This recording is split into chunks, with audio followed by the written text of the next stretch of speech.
Bonjour à tous. Aujourd'hui, nous allons corriger la fiche d'exercice numéro 2 et on commence directement par l'exercice numéro 1. Dans cet exercice, on nous demande de dire si l'affirmation ci-dessous est vraie ou fausse en justifiant la réponse. Donc on nous présente un histogramme ici et on nous dit que c'est la répartition des salaires dans une entreprise. On a cette information-là qui est très importante. Et l'affirmation que l'on doit vérifier, c'est plus de 40% des employés ont un salaire au moins égal à 1 700 euros. Qu'on va faire, vous avez plusieurs possibilités, là je vais vous en présenter une. Ce que nous allons faire, c'est qu'on va voir combien de personnes gagnent 1 700 euros ou plus, et on va regarder combien de pourcentage dans l'entreprise ça représente. Donc la première chose à faire, c'est essayer de traduire cet histogramme. Alors vous avez un bloc ici. Ce bloc-là, on vous dit qu'il représente 20 employés. Donc ce qu'on va essayer de faire, c'est qu'on va prendre ce bloc-là et on va le poser dans chacune des cases ici, de manière à diviser l'histogramme, de manière à ce qu'on puisse compter combien de personnes représentent cette barre-là.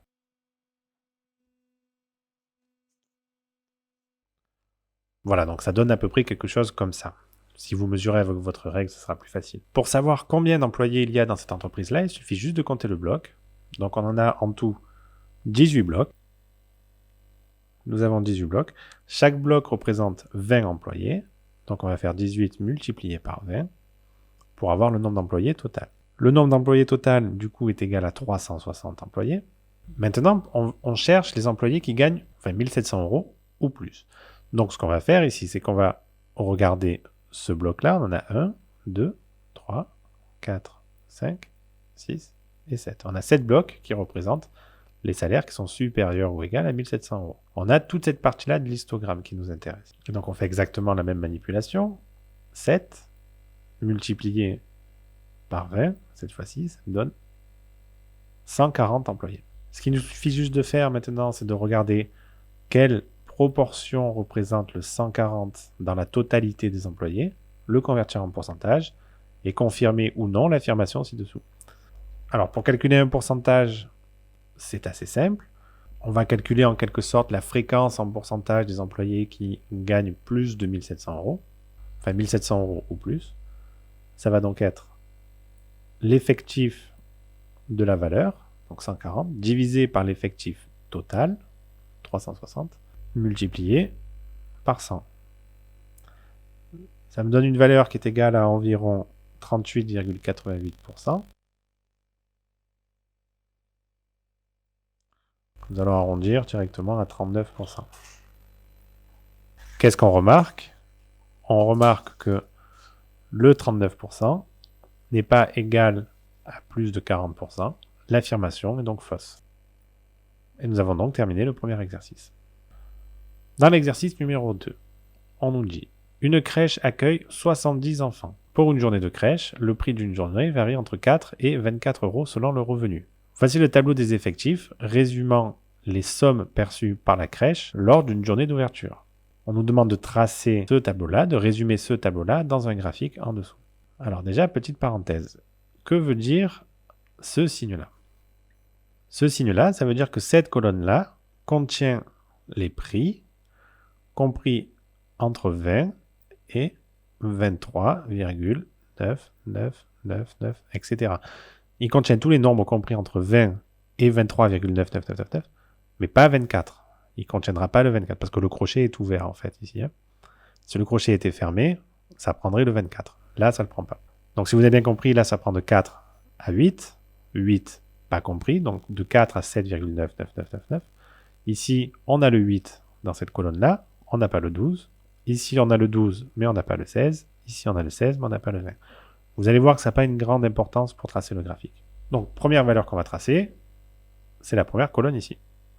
Donc, comment est-ce qu'on fait pour tracer ça? Déjà, on va regarder le prix, entre 4 et 8 euros. Donc, le prix, il est entre 4 ici et 8 euros ici. Et on a combien de personnes, combien de familles? On en a 6. Donc on va compter. On voit que 1 tiré, ça représente une personne, donc 4, 5 et 6. Donc c'est ce tiré-là. Et on trace la première barre de notre histogramme. Dans la deuxième colonne maintenant, on voit que ça va de 8 à 12, donc on repart de 8. Donc vous voyez que le 8 qu'il appartienne à la première ou à la deuxième, ça n'a pas une grande importance pour ce genre de graphique-là. Et on a 16 personnes qui payent entre 8 et 12 euros. Donc 8 et 12, c'est là. On cherche 16 personnes. 16, c'est ici. Et donc, on va faire ça. Entre 12 et 16, on en a 24. Donc entre 12 et 16, on en a 24 ici. Entre 16 et 20, on en a 20. Et nous en avons 4 entre 20 et 24.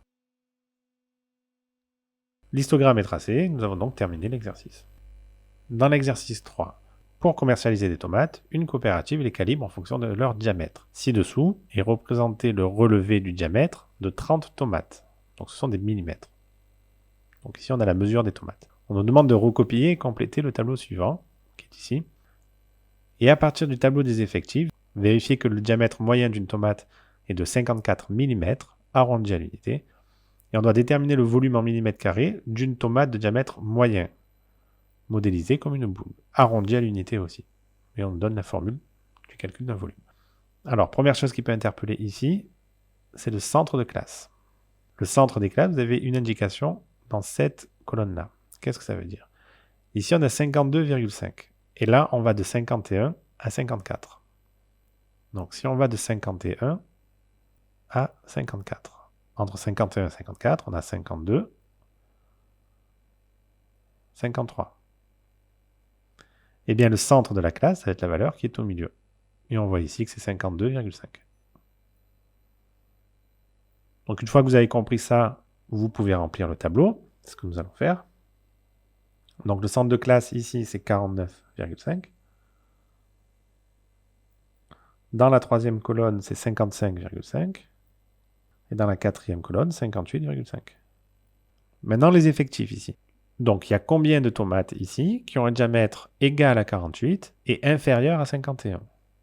Donc, on nous dit qu'il y en a 8. Très bien, on va croire sur parole. On va maintenant regarder les tomates qui ont un diamètre compris entre 51 mm et inférieur à 54. Donc, 49, c'est pas bon. On en a une, deux, parce qu'on prend le 51 dans cet intervalle-là, on ne le prend pas ici, faites attention. 53, 51, 52, 52. Donc ici, on en a aussi 8. Vous voyez que je n'ai pas pris les tomates qui faisaient 54 mm. Les tomates qui font 54 mm de diamètre, je vais les poster dans la troisième colonne.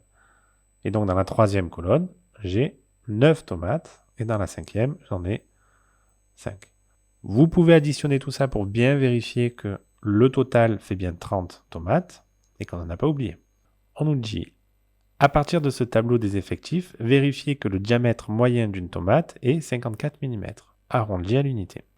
Donc ici, vous avez plusieurs méthodes. Vous avez la première qui consiste à additionner toutes ces valeurs-là et le diviser par le nombre de tomates, qui est 30 tomates.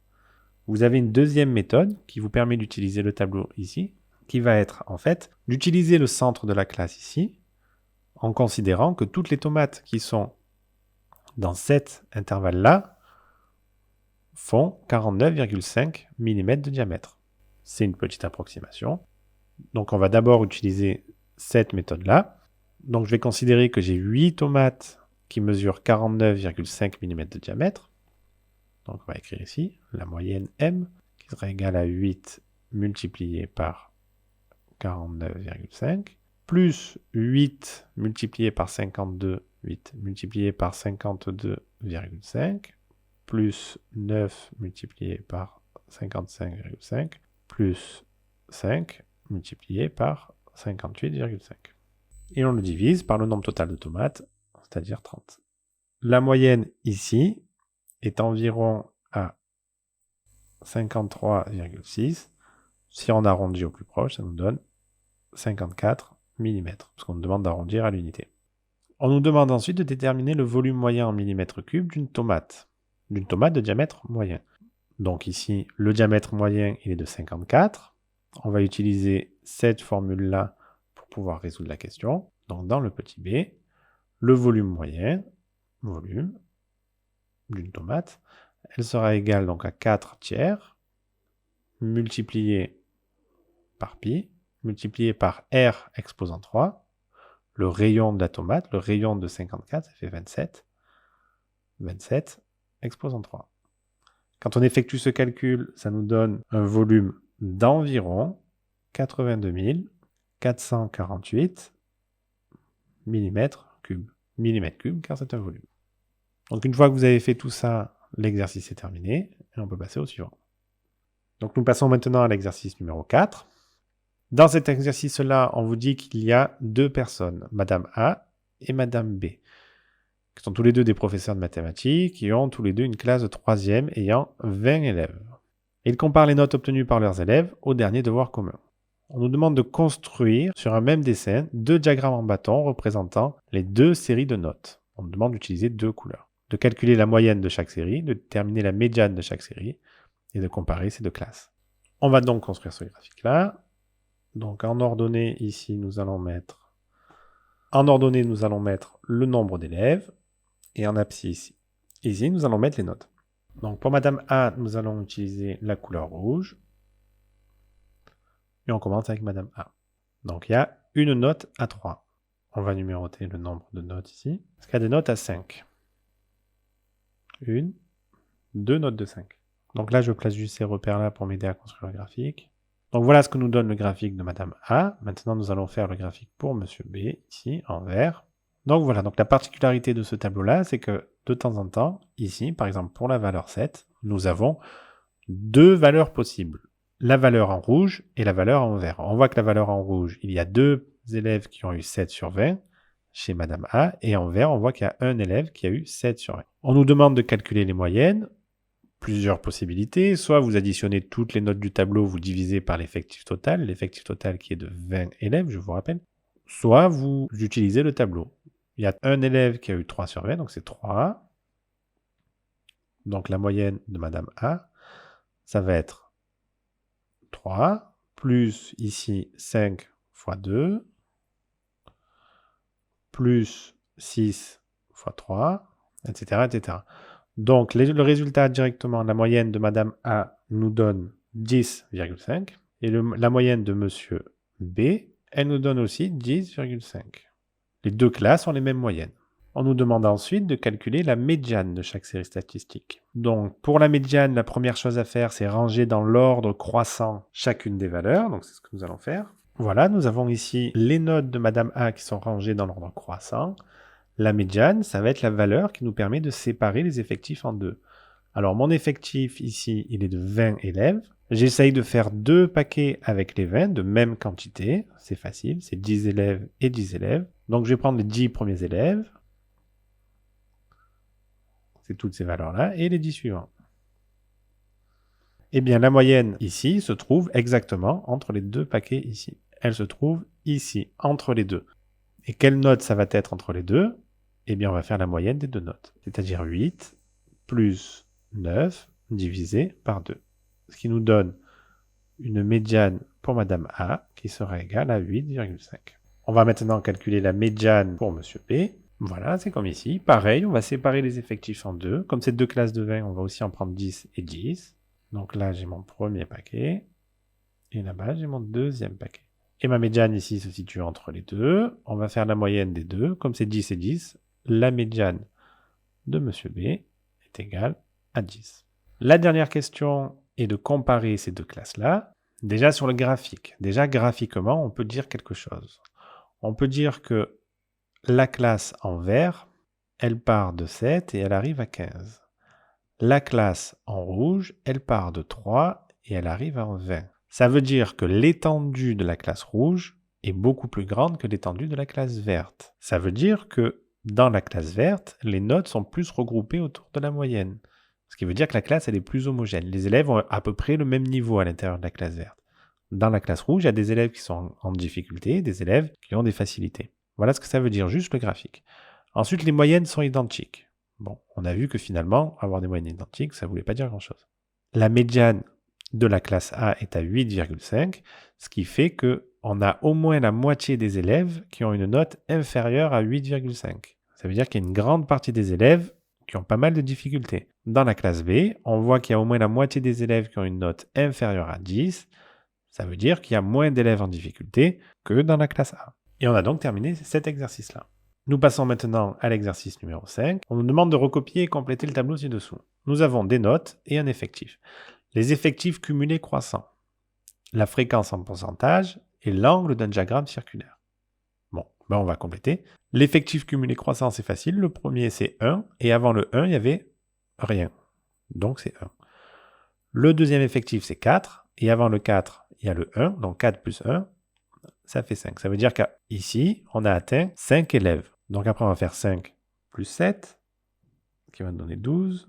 Voilà, donc on a rempli la case des effectifs cumulés croissants. La fréquence en pourcentage.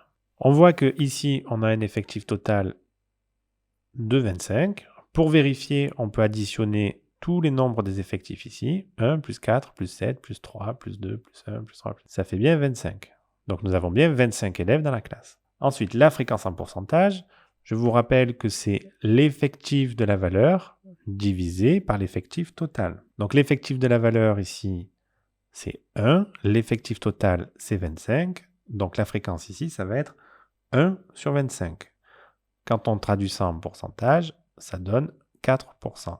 Ça donne 1 sur 25. 1 sur 25, ça donne 0,04, qui est égal à 4%. Vous faites ceci pour tout le reste. Voilà donc ce qu'on trouve pour les fréquences en pourcentage. Dans la dernière ligne, on nous dit quel angle d'un diagramme circulaire ça pourrait représenter.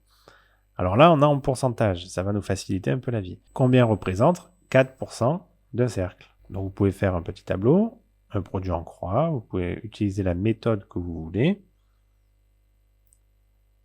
Ici, j'ai combien? J'ai 4 sur 100.